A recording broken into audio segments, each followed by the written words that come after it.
Well, hello everyone. Good day to you all. Thank you for joining us for this Introduction to Confluence webinar. My name is Tony Hartsfield. I am a certified Atlassian professional and a consultant at Valiantus. Valiantus is a platinum solutions partner for Atlassian. I'll do the shameless self-promotion a little bit later in our time together.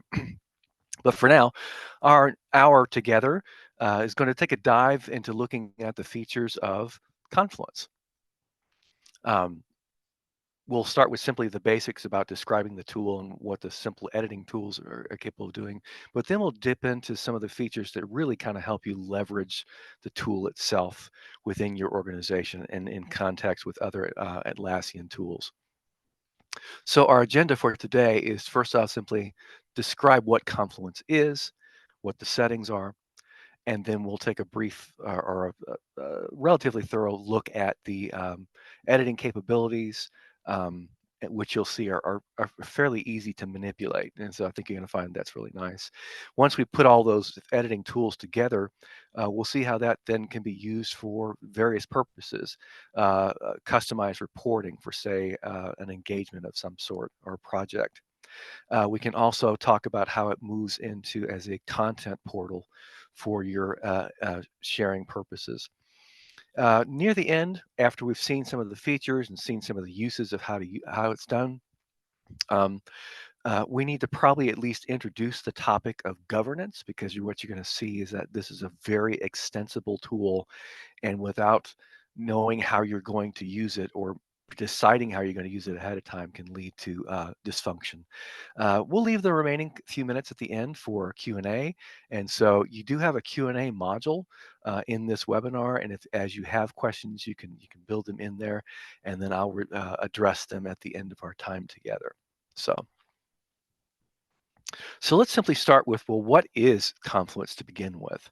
Confluence is a tool that is a wiki-style editor that allows you to be used as a documentation tool for information sharing, and can be for a content portal. It can be a powerful reporting mechanism for, say, for instance, a Jira project, which I'll show an example of. And then if you are also using, say, for instance, Jira Service Management, this is the beauty of how this is tightly integrated with JSM, is that this is where your knowledge base articles are stored for when your customers go to the help portal and begin to make a request. You can have your knowledge base articles begin to suggest answers before they even complete the request. And this is where the storage is done. And so this is a great tool for that as well. Um, with uh, if you've been dealing with other Atlassian tools, and it's likely if you have introducing to Confluence now, it's probably because you have other Atlassian tools. Um, and what the beauty of it is that these tools integrate nicely with other Atlassian tools, with Jira, etc. Um, And so it's a great source of information, or the location of the information, so that you can get your organization to a single place for finding information. So it can make hopefully for more efficient communication within your organization. Structurally, how is Confluence built, or how does it present itself? Well, if you're familiar with Jira, Jira uses something called projects, which is the team level of work. And then inside of projects is something called issues, which is the actual individual pieces of work that the team works on, whether that is a Kanban project or a Scrum project. Um, in a similar structure, um, Confluence is built up of what are called spaces, and then your content primarily is built on pages within in itself. You may have worked with other similar types of tools with that idea. I think it might be best to think of it as like a Windows or some sort of folder directory within files inside of that folder directory. And you can manage those. Um, so what is a couple of ideas about it? What does that mean? Well, um, couple of images here to consider. What Confluence can do for you is that prior to some tool like this, the question is, well, where is that form? Well, did you go to our our document management system. Where is that policy? Well, did you go to the that department's page on the intranet? Well, how do I find the process for doing this particular procedure? Well, we sent you an email 6 months ago. You should have filed it so that you could find it now.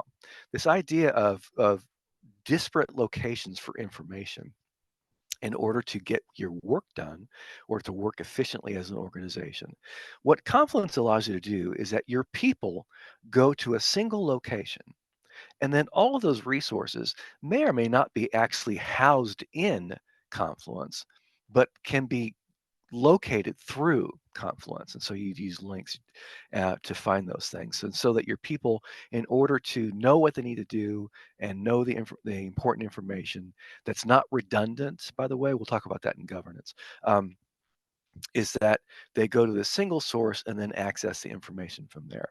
That's what really makes Confluence this great tool to leverage for working with your tools. Um, who should use it or how would you organize to use it? Again, this is a governance question, but Confluence is built to meet a lot of needs. Um, and first off, who should have a space? Well, we think a governance group should have the space, which is going to determine how Confluence gets used in your organization. But then any number of ways that you could use this. It could be a department, your IT department, your HR department, your accounting, library, recruiting. They could have their own space to manage their own communications, meeting notes, policies, access to forms, etc. It may be a particular project, a JIRA project may have a corresponding space. It could be a team that works on multiple projects, or it could be that very thought of a team with multiple projects having their own space. I'll give you an idea of what that might look like a little bit later in another example. And then lastly is simply called a personal space.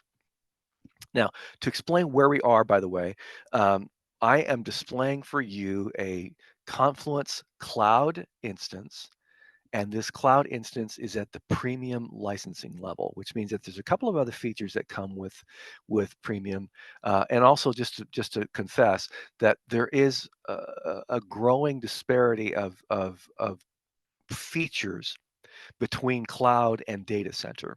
And so if you have questions about data center at the end, I can answer them, but I am going to be showing you only the cloud features for there.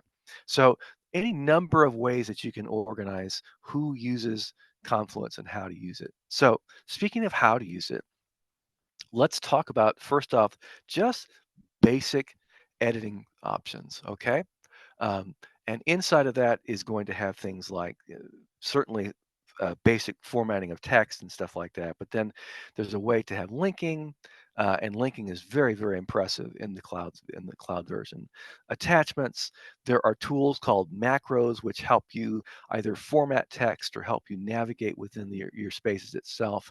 And you can also connect to other resources from this. And so it becomes this really useful tool for making information, important information available, accessible, and in a visually appealing uh, process. So having said that, you're actually looking at a space right now. It's a in Confluence. And so I'm going to go to the first page itself. So I have on the left-hand sidebar the couple of pages that this particular space has. And with that, I want to talk about what the first thing that we can do with this, and that is simply the editing capabilities of Confluence. Um, it is again, it's a wiki style editing page, and so it has a lot of formatting tools. What this is not is a word processor software, but it has many great formatting tools, especially for online presentation. I'm going to peel back the curtains on this so that you can not only see the results of different types of text, and so straight text, headings, you have some formatting options, there's bulleted lists, there are numbered lists. But the other thing I want to do is go ahead and pull back the curtain to show you what some of these things might look like, and also introduce you to what the formatting toolbar looks like here as you're working in the document. So here are here's the ability to format those tools or the text itself. Um,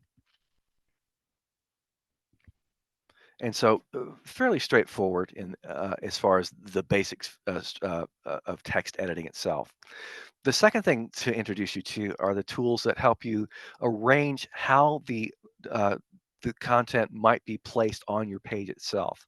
And there's a couple of ways that it does that. One is simply called layouts, which allows you to break the page into different sections. And so you can have 2 column, 3 column, a right sidebar, a left sidebar, 2 sidebars, and that makes for interesting ways to arrange your information to draw the eye to different locations within that. And so when I show you our engagement page, you'll see how we kind of put all this stuff together. And so great tools here. Notice there's a couple of other items here, something called action items. And action items allow you to um, uh, mention another member of your organization, set dates, and when you publish a page with an action item, if a member of the one of the license holders is in this one, that person actually gets a notification that they have been assigned a task and that they can resolve it from there. So some additional formatting tools that are in here. Um, Over on the right-hand side here is a table, and you do have basic table functionality here um, um, with the ability to add and delete columns, add and delete rows, merge, background colors, etc. Um, and then with Cloud over the last year or so, they added the ability to take the data from your table and be able to create a chart, simple charts just from that data. Will you do this a lot? I don't know. If you're looking for complex analytic tables, you're probably going to do that in some sort of spreadsheet solution. But for basic information, it's a great way to visualize what you're looking at on your table itself. A couple of different chart options, the same table, 2 different chart options that are on there. So I think you'll find that that is a useful tool for managing things.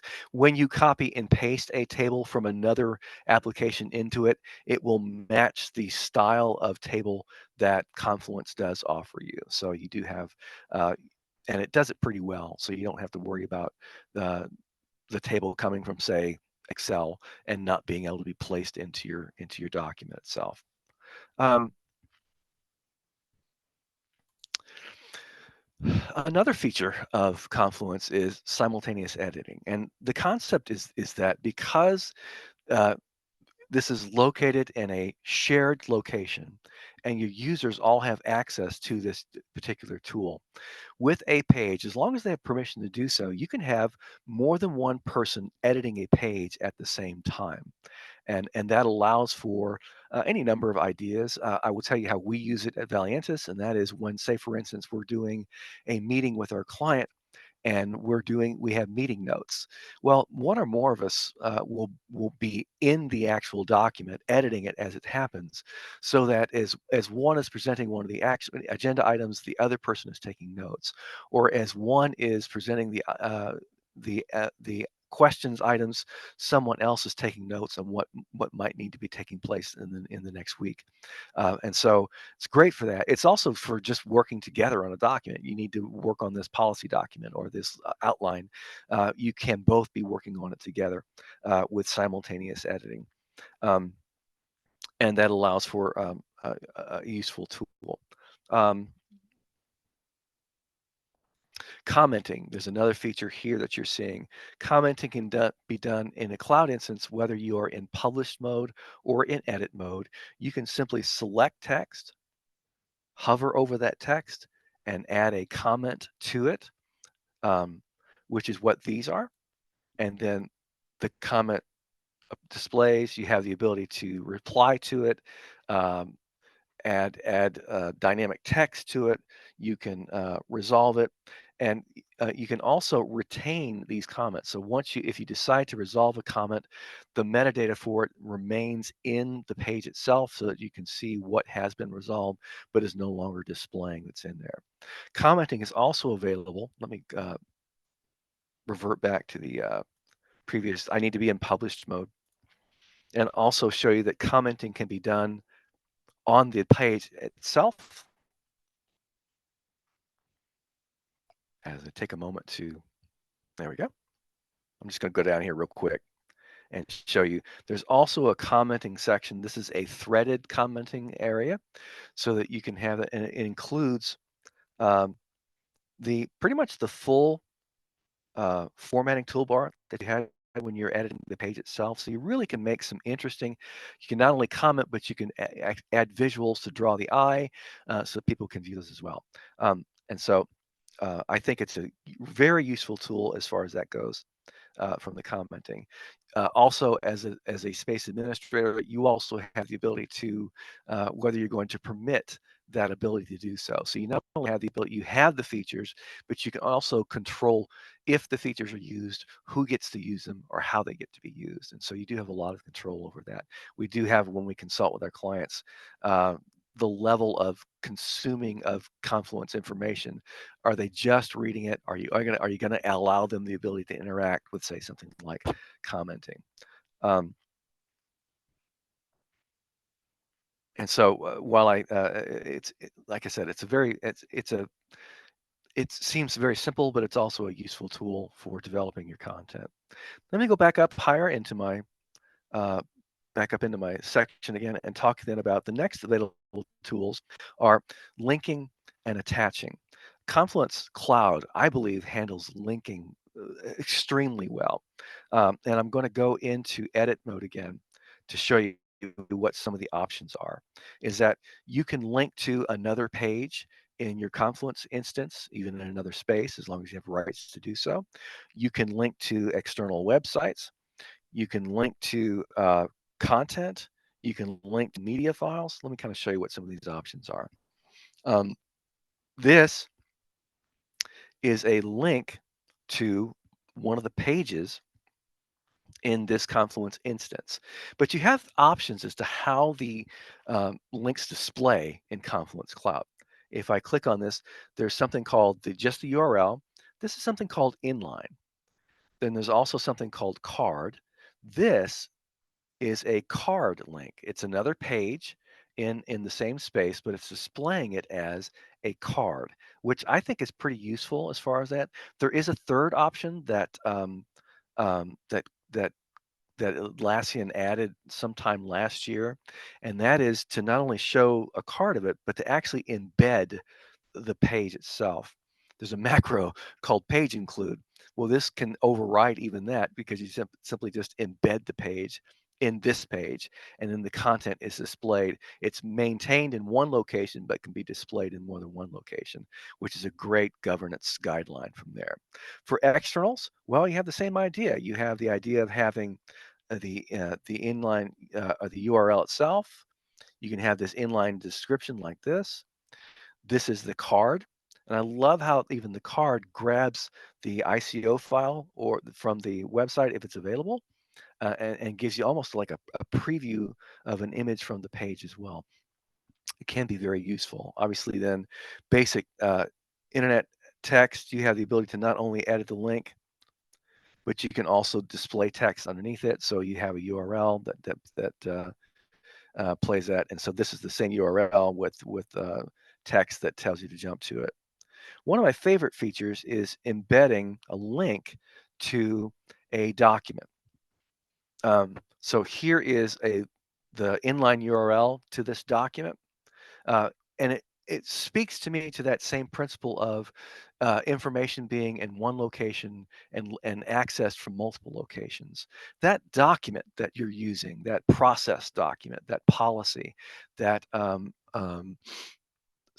QA steps or whatever that happens to be, was created, let's say it was created somewhere else, maybe created in your Box environment, your Dropbox environment, your Google Docs, your SharePoint or Teams. You're creating and maintaining the source document there. Instead of attaching, maybe you could just put a link to the document in the Confluence page so that they're going to the original source. That way, if the source is ever edited or updated, they're going to get the latest one all the time. Well, this is that same link using the embed option.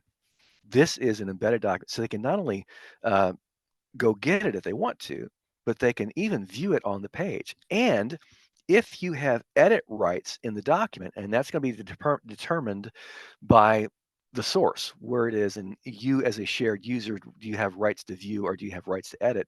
This can be edited from this location, and you're actually editing the source document. I think that's very, very powerful and quite useful when we train in our boot camps, and I'll talk about our boot camp a little bit later. This is a great tool. Lastly, when you just simply paste a media file, whether it is a YouTube file, or maybe you have a learning management system and you have training videos in your learning management system, or you have videos in your Microsoft Stream server, you could paste the link to those videos on your Confluence page, and Confluence will know to simply display that video. And again, provided the person has access to the source, YouTube, of course they do, they can click it and play the video from the page itself, and it automatically knows to do that. So I just think um, Confluence, especially cloud, just deals wonderfully with links, which is a great principle. Then is it doesn't have to live in Confluence; it can be just accessed from Confluence. So that's linking. Great tool. Having said that, well, what else? What if you are going to have some attachments? I think it's kind of hard not to have attachments. Either it's a screenshot of an error, it's a picture of a decision tree or an org chart, or a policy document. There's nothing wrong with attachments. They just don't have to live there if you don't if you want to maintain a single source. But here is a great example of a picture, and this is an uploaded picture. The picture also in cloud has the ability to do what's called word wrap, and this one is next right within the context of this paragraph wrapped. This, by the way, is a 2-column layout, so I want you to see that. And then other ones, there are macros where you can actually insert a thumbnail of the of a file, and that when they click on the thumbnail in published mode, they would see it in whatever is their browser viewer tool that does that. So if it's a PDF, if it's an Excel file, if it's a Google Doc, whatever it happens to be. And then um, there is also then the ability to display all attachments from your page. Attachments live on a page level. You can have them show up in a compact menu option that they can view the attachments, they can download them. So the idea could possibly be your document is a well written laid out document talking about things, and you're going to mention these references, but then maybe at the bottom of the page, you're going to have a single source to locate all of the attachments in the document and be able to access them. The people can download them. Again, provided permissions, and this is all permission based, which is the nice thing, is that out of the box, you can pretty much any user can do a lot of things with this particular instance. And so, but you as the both the Confluence administrator and as the space administrator can control some of those things. These are what are called macros. um, Again, the idea of a macro in Confluence is a resource or a tool that allows you to present information or to help you navigate in information. And so, having said that, there's a lot of other really interesting macros in the context of Confluence pages itself that really are great for helping you um, help to see, draw the eye, draw attention to your documents. And one of our we love some of these. I'm going to show you some of the biggest ones. The ones that's called the what are called the panel macros. This is and and in cloud, it really is a single macro that then you can change what style it is. And so this is a success. This is information. Same macro. Warning, note, error. Or you can create your own. You can change this to having uh, no macro at all or no emoji at all.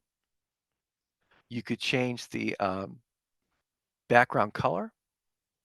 You could go get your own emoji. So this particular tool, so it's an interesting tool for adding potentially just background color to a text other than just white, and you wouldn't have to purchase a third-party plug-in tool that allows some of those formatting options. And so that's why I like this particular tool itself. But you can get creative and customize this to what suits your needs. Another really common one is called the status button, where you enter the text. It's going to convert it to all caps. A brief number of colors to choose from. We use this on our engagement page, and when I get to there, I'll show you what that looks like as far as how these can be used. But you could put the status of where this particular task is. Is it in to do? Is it in progress? Is it blocked? Is it done? You could create those to do so. Um, a great tool that we use a lot as well is something called the expand macro. What the expand macro allows you to do is to have content that your users can expand or collapse using the chevron arrow from there.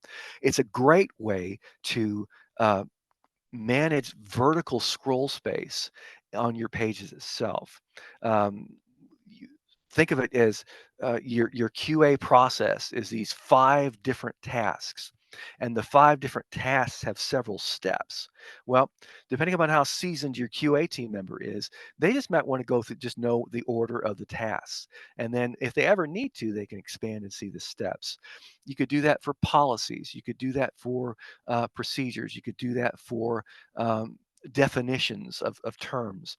Um, for anything that people need to see, it allows them to not have to scroll quite as much, especially if maybe they're using a tablet or mobile app when they're looking at this.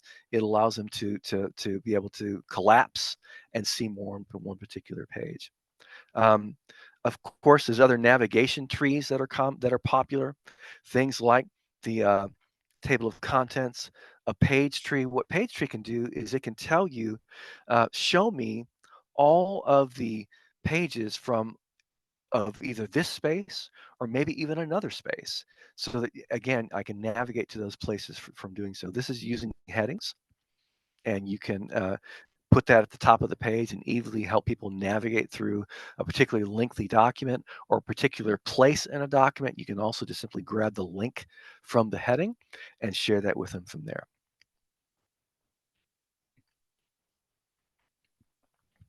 So all of this has been pretty much just native so far. We haven't been talking about anything as far as any other Atlassian products. This has been dealing with what are the basic formatting tools of Confluence pages. What are the wiki tools? Not bad, but the real issue is, how do I get to use this? What do I want to see when I do this? I'm going to go ahead and revert this page back, so I can go back to a published view so that you can see what published looks like again.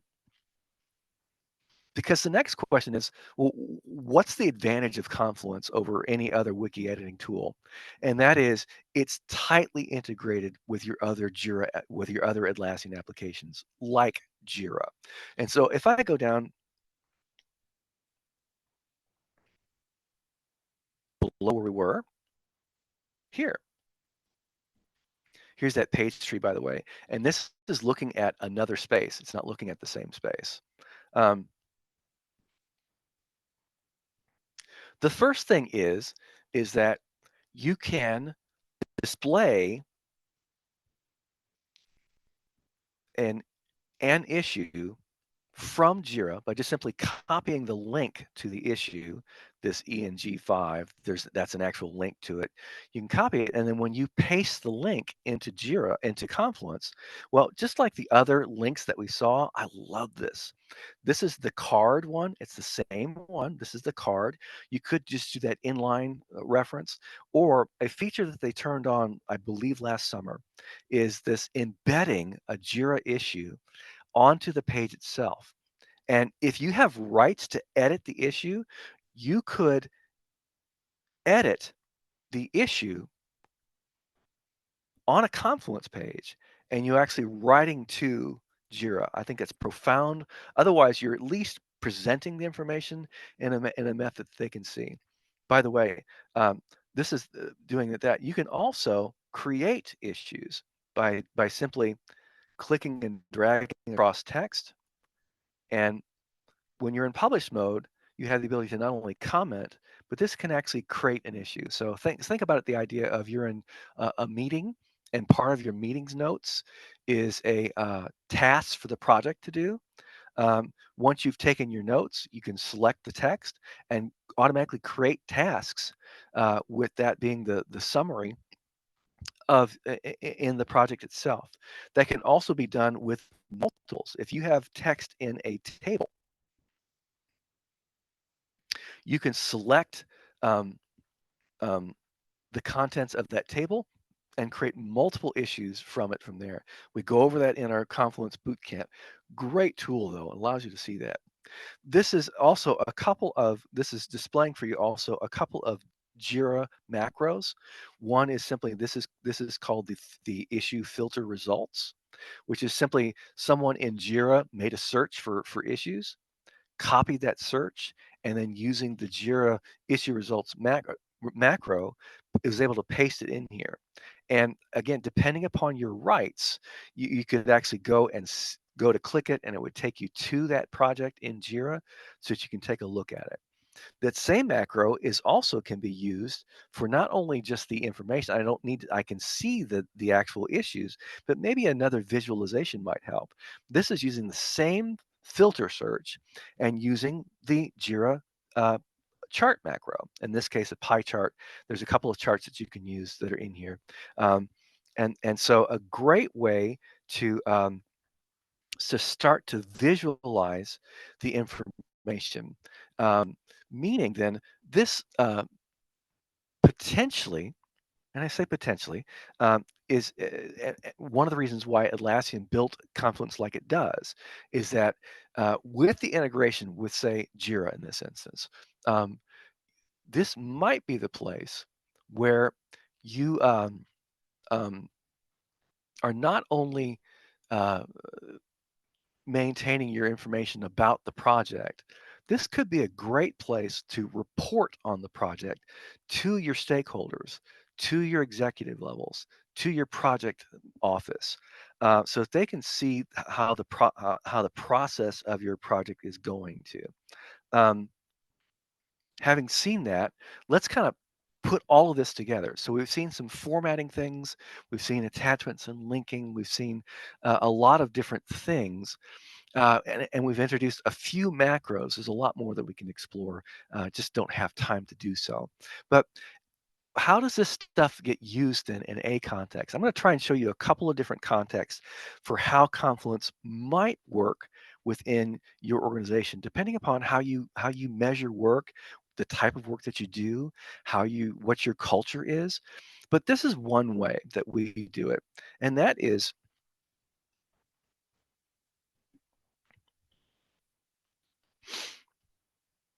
we set something up like this for most of our client engagements. So when a Valiantus team of experts is assigned to a project with one of our clients, which is that's another hint to our shameless self-promotion. Um, what what can this do? And why potentially is Confluence a better place for reporting on your projects than, say, a dashboard is or a report in your Jira instance? Now, those are great places. We know those are great tools and we brag on them all the time. In fact, the people that are actually in your project are probably going to stay there in Jira doing the actual work where they can visualize what they need using a dashboard or using a report. But when you need to report to a larger community or a stakeholder community, this could really be a place where um, this might be the place you drive those people to instead of to the Jira instance. Even though they have a Jira license, they might want to consume the information here in Confluence. Why? Well, you've seen a lot of flexibility as far as layouts and formatting options. And so it's easy to customize the page, and you can give it an appealing or an eye-catching look and feel. That's important.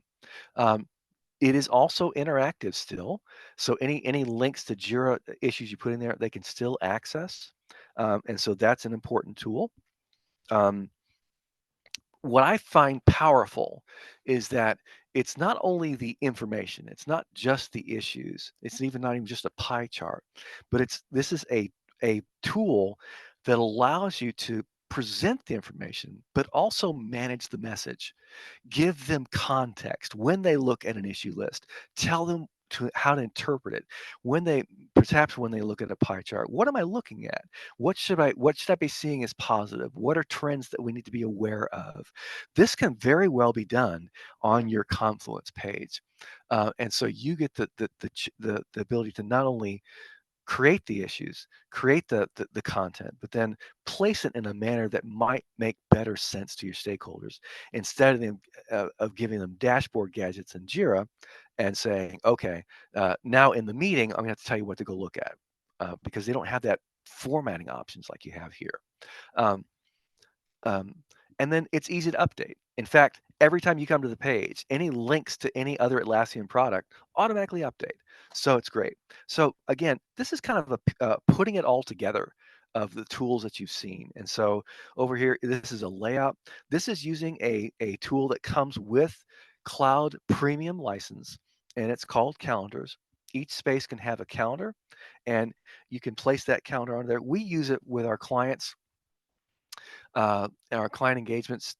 It's not an all-encompassing calendar, but it's designed to use to let them know when one of our teammates is going to be, say, for instance, out of office or on vacation. We also might put significant event dates in here. We might put a release date or a scheduled migration date or version report dates, and if you're on a Scrum team, you can put sprint dates in here so that people can just see what's going on, and it's connected to the Jira project, so you're not adding it yourself. You're letting Jira add the Scrum dates to you from there.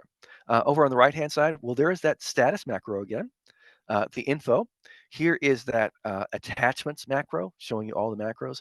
The way we use it for our engagements is we might have a weekly or a monthly meeting with stakeholders, and it's on this page.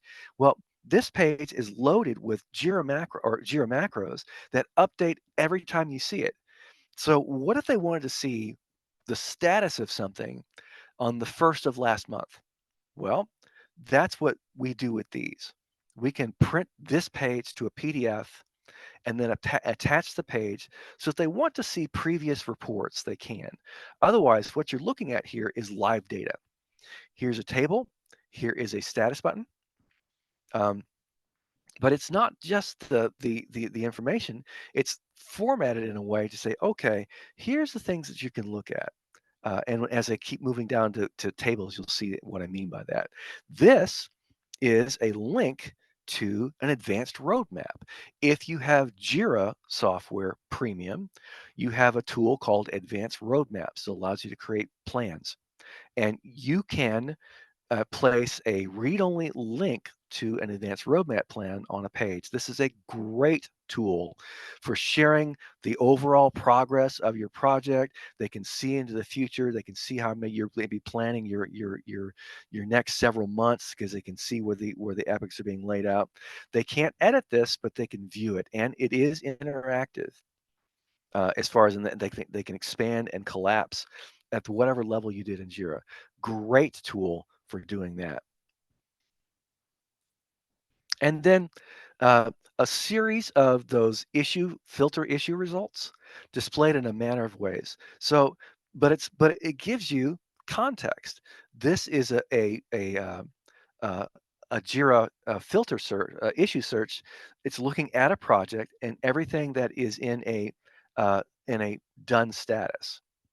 And here's one and these are using status buttons.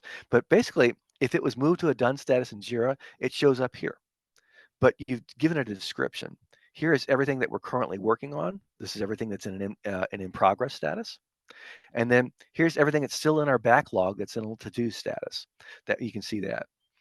And then other ways to slice and dice the same project information. Well, these are looking at different labels, and but what you have is the ability to explain what the label means. Love this. So it's not only just the results, not only the nice pie chart, but even what am I looking at as I see what these tools are. And so you're seeing different labels showing up from there. Here is that expand macro. We use it in the context generally of we put the statement of work in there. So if at any given time, a person that's attending this monthly meeting and seeing all this information wants to be reminded of, well, what was the statement of engagement with this with Valiantis? What was the statement of work that we're actually working on? So they can see when they're asking questions that are in scope or out of scope, and or if we need to adjust. So again, a great tool for doing that. I'm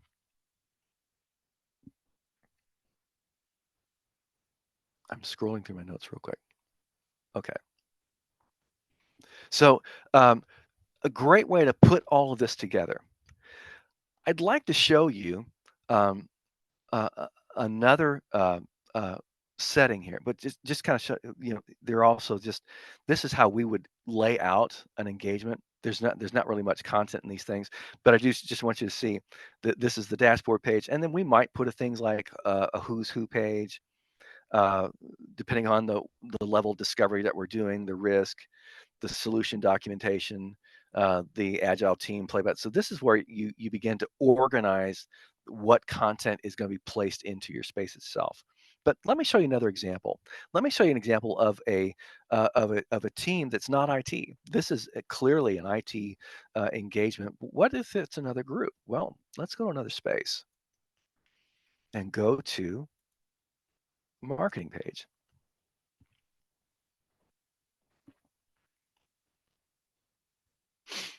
Now, this is using the same tools, and there may be some things that look alike, but it's different. First off, they have a couple of macros they're using. They're using here what's called again the page tree, and they've also used a macro called recently updated, so they can see what's been.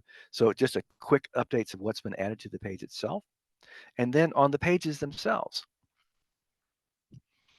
This is where it begins to get powerful, because you can decide when people go to this space. First off, what's the landing page that they go to? And then based upon that, what do they need to know about your space before they start engaging with the content? And this is actually using a template. This wasn't formatted by us. This is one of the templates, and templates is another strong feature that comes with Confluence, especially cloud. There's 131 template pages that you can use. Plus, you can create your own templates. So very strong. But then this is just a page where they say, again, this is just a table. They're using a layout. They're using the right sidebar layout. But think of this different ways than you could focus the eyes to content by using the layout options, the different table options. This is using color background on the tables, the use of emoji in your images. This is just text, and some of them are linked and some are not. This is using a link of user photo. You can also just simply use the user ID information, so that you can see who all is working in there. Um, and then they also have a dashboard for their project. First off, on their management, this is a marketing team or marketing department that has 5 different teams, and all of those teams have their own pages within this. So that idea of one of the early illustrations to show you, it could be a single project has its own space, a single engagement has its own space. Here's that idea of the department or the team, and then their projects underneath it. And so you see, this page is what's called um, a page report, and it is basically grabbing information from each one of these pages. Each one of these pages has something on it, and it's grabbing that information and updating it as it's being updated on the other pages. But then, so you're seeing again that snapshot of the advanced roadmap, and then you can break into each individual project. So then project A team is going to go, and here they have their own particular setup of what they're working on and so they might have a calendar. They have their overall status. This is the information that is feeding that cover page for the project there. And then they have their own macros, issue list and pie chart.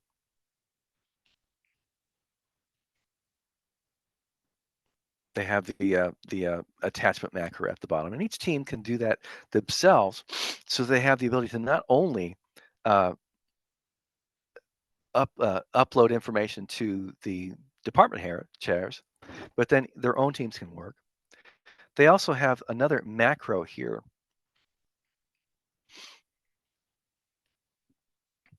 for, say, meeting notes. And um, meeting notes is a template that you use that it not only creates a meeting note template, a meeting note page, but it also collects. So this is the individual meeting. And then it also has what's called an index page. And it will collect then, based upon the meeting notes pages, did you have any action items? Did you use that action item tool? Um, did you, here is a link to another page. Here is a macro called decision, which if you're using this, that type of ideology in your projects. Um, and then there is the index of other meeting note tests, meeting note pages that are on there. So, um, so great tools of the cover page of all the projects, the 5 teams, and then maybe shared meeting notes that they're using for there. I'll go on, but let me first take the moment to I threatened the shameless self-promotion. So let me talk about us itself. Valiantis, um, some of you may have gotten to us from a company named Expium, and I actually have been a part of Expium. Expium joined Valiantis a year ago, and we are really in the final stages of integrating everything into Valiantis. Um, uh, Expium was also a platinum solution partner, but uh, Valiantis, now with our combined resources, um, we are the largest platinum solution partner for Atlassian in the world. Um, we're also the largest in North America. And what that means is that to be a platinum solution partner requires that you have enough consultants that work with clients that are certified Atlassian professionals. So they have to go through a certification process to get there. And it takes a certain number of consultants to be to build a platinum partnership. And I will tell you that all of our consultants pursue and maintain their Atlassian certifications. So I updated mine in November. So just to let you know what's going on there. Now I am showing you a page, our old XPM page, and this is really kind of represents Valiantis North America right now. And so eventually this will get a new skin, but it does say Valiantis company there. And to kind of talk about what we do as a company, well, first off, we train. We offer training events like this. Every Thursday at 11 a.m. Central, we offer a webinar, just like the one you're attending here, on a number of topics, and we invite you to explore them. We also oftentimes will have a second webinar at around 1 p.m. Central Time on a number of additional topics. We might touch on governance, we might talk on migrations. We have a great, one of my colleagues uh, does great team building. He is a professional dungeon master.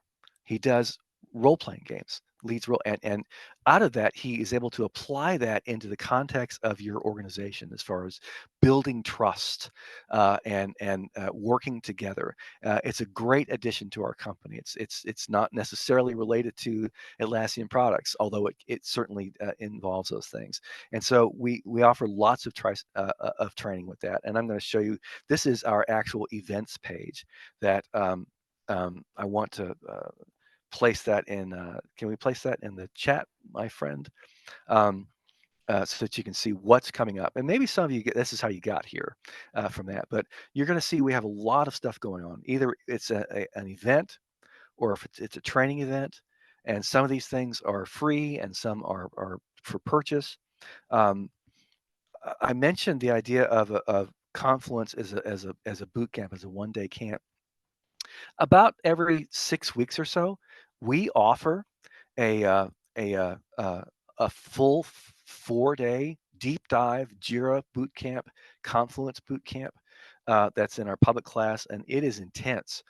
We go over all those features. On the Confluence day, you would not only see what I've done here, you would actually get in and touch it and do it. And so that's what makes it a great thing. Um, we also can assist companies that are wanting to purchase licenses to Atlassian products because of our platinum position. If there is any negotiation with a license, we can get it for you. But the other thing that we can simply do is just manage it for you, help you get it at the right tier, the right level that your organization needs, and time it out so that it works, so that everything is correct in there. We can help you with do that. We do a lot of that. And then once people purchase a license, or they've already done it, but now they need help with uh, getting the product installed into their organization. They need it to be managed. They need it to be, maybe they're going to migrate outside information into it, or from one process to another, or they're moving from server into cloud, which is what we're heavy into right now. That's what a lot of our consultants do, is that we can help you with that. We can help you with the governance. We can help you with the guidance on that. A great branch of our group has been helping companies that are moving into scaled agile with Jira Align, and then helping their organization understand the principles of scaled agile. So it's not just the tool; it's a lot of training that can be done with that as well. And then we have a team of full stack developers that, when people are finding they need their Atlassian products to speak to another product or take the information from another product, or they need a display of Atlassian information in a manner that's already existing into their organization, we have a team that develops that. And they're developing, we have award-winning tools that we have made that helps people, especially in the context of Jira Service Management, but in the context of Jira Align. Great ways to help surface information, to utilize those tools so that they make sense within your organization. We can help with that as well. Um, okay. I think it's enough of the shameless promotion, other than to say there is a contact link on there. So if you would like to reach out to us, we love to have that conversation if we can. And it's just that for initial conversation. We love those things to see if we at Valiantus could bring value to your organization, because that's really what it's all about. And we think we can do that. We also have a YouTube channel that I want to share with you. This content will be recorded and placed on our YouTube channel. If you would also like to see previous things, we are producing tons and tons of video content right now. Because we have consultants around the globe, there's a lot of information in here. Um, and so if you need your stakeholders to see something about, say, advanced roadmaps or portfolio management or managing your migration or scaled agile principles, this is where you're going to see this information. Just a great resource. We're very proud of this, so that you can see that. All right, I need to stop promoting myself and talk about the last couple of things that you're going to see here as far as other further integrations with this. Again, I'm still in the marketing plan. Um, Sometimes other tools can be brought in to a page itself. Some of you are like whiteboarding tools like Miro. This is a Miro board that, depending, and um, you don't have to be a member of it to see it, because you can have read-only access to it or visitor access to a Miro board. We do this a lot when we're in an engagement, we're in the discovery phase, and we're talking with the client about, well, okay, what are you thinking about? How do you get work done? And then based upon that is how your Jira instance is going to be designed. What issue types, what projects are you going to use? How many projects? How many layers of hierarchy are you going to use? We talk about all those things, and we'll lay it out on a Miro board well before we actually start designing in Jira or Confluence or Jira Align or Jira Service Management. So there's that one there. Um, Here's another one. This marketing team is getting ready for a trade show, and someone had created for their group a Trello board.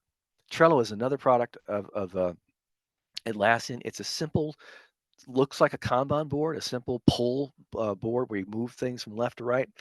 They've been adding a lot of interesting features over the last couple of years.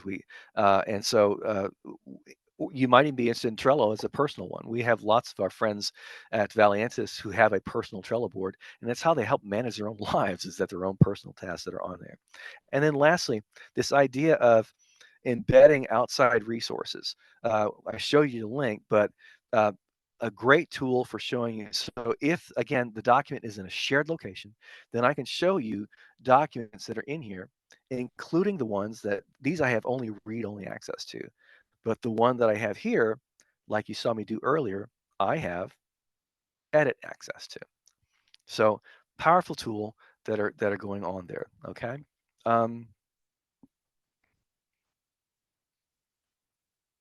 So I know I've talked fast, I've moved fast, I've covered a lot of information, but hopefully you're getting an idea that this is um, uh, has a couple of different potential uses. It doesn't have to be IT, and it's really flexible tool for doing so.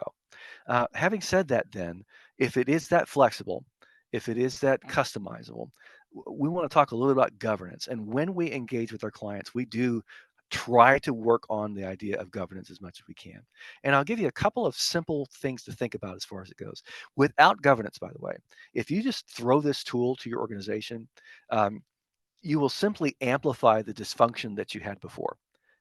Because what happens is people will create the same content in multiple locations and all these kinds of things. And so the purpose of governance is to say, okay, we have now this tool. Let's look at our people, let's look at our processes, and based upon that, who we are, what we do, how we want to do it, let's then figure out how Confluence is going to help us get there. And so you want to have that governance team that needs high level leadership to help you with that, with buy-in to do that. If there are two overall guiding principles of governance, it's this: one, standardization, standardizing the uh, the naming conventions of your pages, of your spaces, so that people know how to search, so that people don't say, well, I can't find it, so I'll have to make it myself. And you're doing that. And then the second thing is permissions. Who should get to do these things? And out of the box, everybody can. Well, maybe you want to control some of those things. We talk about this a lot um, when we're working with our clients, as especially they're working on a new installation. But other times, if they're just simply updating and they want a little help, it takes a little more effort to herd the cats, but it can be done. What's in there. Um, so that's a lot of information. We've got a couple of minutes left, and so what I want to do is now pause and see if I'm going to first look in the Q&A and see what's going on, see what's in there. Um, is there an option to limit access to certain documents and processes? Um, Depends on what you mean by that. By an attachment, if you have an attachment on a page, in other words, it's in the instance, if they have access to the page, they're going to have the ability to uh, download the attachment. Um, you do have a space permission that says you can't upload new attachments. So if you want that kind of control, you can do that. If you're talking about links to documents outside, that's actually managed at the location of the place. So say, for instance, in a Google Drive folder, we're a Google shop. Um, that's managed at the permissions at the folder level. And so if they have only read-only access to the document there, they're still going to have read-only access to it here. Um, so um, you can manage at the space level what they can do at all. They can only consume the page. They can only read it. They can't comment. They can't interact. They can't add new stuff to it, which is fine, especially for things like policy. You want that to be managed by your department heads, um, and do it that way. So I hope that answered your question there. How do you look at a document on a restricted area? Well, you could restrict the space. You you have the ability on the space itself. Let me go into a page. I just want to show you. First off, a page has the ability to be locked. So as long as someone has space administration ability, You could restrict a page to be read-only, to to make the public be able to see it but not edit it, or you could even limit who gets to see and see the page itself. And so even within the space, you have control over who gets to see it. That could also be set at the space level if you wanted to. The space administrator, the space creator, could set the limit of who gets to even see this space and who gets to behave within it. So maybe you do have certain things that only the C level discusses, and it's not public information. They'll share it once it is outside. Well, you might create an entire space that way that has restricted access. And so therefore then any links to documents would also have that sort of restriction.